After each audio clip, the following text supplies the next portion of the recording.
Hello students, இப்போ 10th standard maths exercise 3.19ல sum number 10 பார்க்கலாம். Verify a square equal to I. A matrix கொடுத்திருக்காங்க.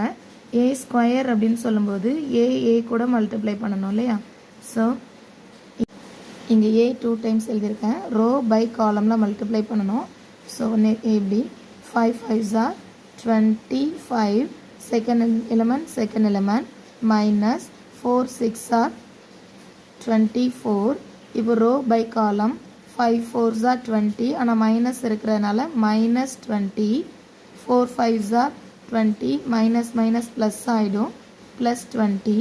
இப்போ second row 5 6 are 30, இங்கே minus plus minus எழுதிட்டு 5 6 are 13 எழுதிக்கலாம்.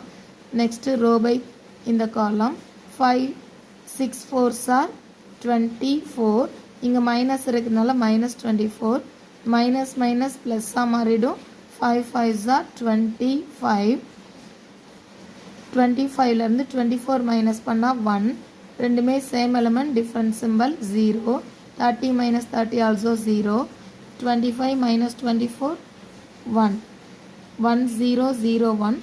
இது ஐடென்டிட்டி மேட்ரிக்ஸ். இதுதான் ப்ரூவ் பண்ண சொல்லி கேட்டிருக்காங்க. a square is equal to I. நம்ம a square தான் ஸ்டார்ட் பண்ணியிருக்கோம். a square is equal to I. So verify ஆயிடுச்சு.